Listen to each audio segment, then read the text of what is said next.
Hi welcome to S R thoughts. ఇంట్లోనే కాన్పు అనే వీడియోను యూట్యూబ్లో చూసిన తర్వాత హాస్పిటల్కి వెళ్లకుండా ఎటువంటి వైద్య సలహాలు పొందకుండా ఇంట్లోనే ప్రసవించిన తల్లి మృతి చెందింది.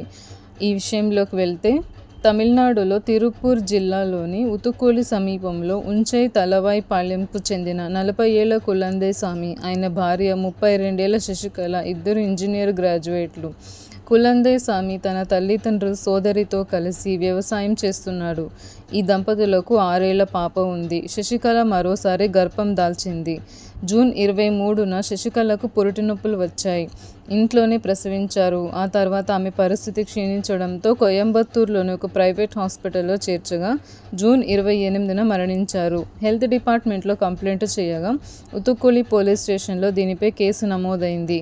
అయితే జూన్ 23న రాత్రి 9:45 శశికళకు పురిటి నొప్పులు రావడం మొదలైన తర్వాత ఆమె తల్లిదండ్రులకు సమాచారం అందింది.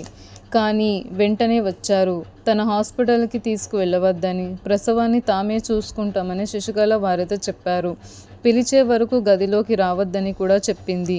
అందుకే వారు రాత్రంతా ఇంట్లోకి వెళ్లకుండా బయటే వేచి ఉన్నారు అని ఉతుకూలి పోలీసులు ఇన్స్పెక్టర్ శరవణన్ తెలిపారు. కేవలం శశికళ, ఆమె భర్త మాత్రమే కాన్పు కోసం గదిలో ఉన్నారు. శశికళ తల్లిదండ్రులను అడిగినప్పుడు సహజ పద్ధతిలో ప్రసవం చేసుకోవడానికి ప్రయత్నిస్తున్నట్టు వారికి ముందే తెలుసునని తెలిపారు. కానీ వాళ్ళ మధ్య ఏదైనా ఏకాభిప్రాయం కుదిరిందేమో నాకు తెలీదు. వారి కుమార్తె మరణంపై ఫిర్యాదు చేయమని అడిగినప్పుడు వారు నిరాకరించారు. కన్నత్తూరు జిల్లా వైద్యాధికారి నిత్య నుంచి పోలీసులకు ఫిర్యాదు అందింది. నిర్లక్ష్యం వల్ల మరణించడం, సరైన వైద్య విద్య, రిజిస్ట్రేషన్లు లేకుండా వైద్య చికిత్స చేయడం వంటి ఫిర్యాదులు జాతీయ వైద్య కమిషన్ చట్టంలోని సెక్షన్ల కింద ప్రాథమికంగా కేసు నమోదు చేస్తున్నట్లు పోలీస్ ఇన్స్పెక్టర్ శరవణన్ తెలిపారు. ఏదేమైనా శశికళ డాక్టర్ సలహా తీసుకొనుంటే ప్రాణాలు దక్కేవి.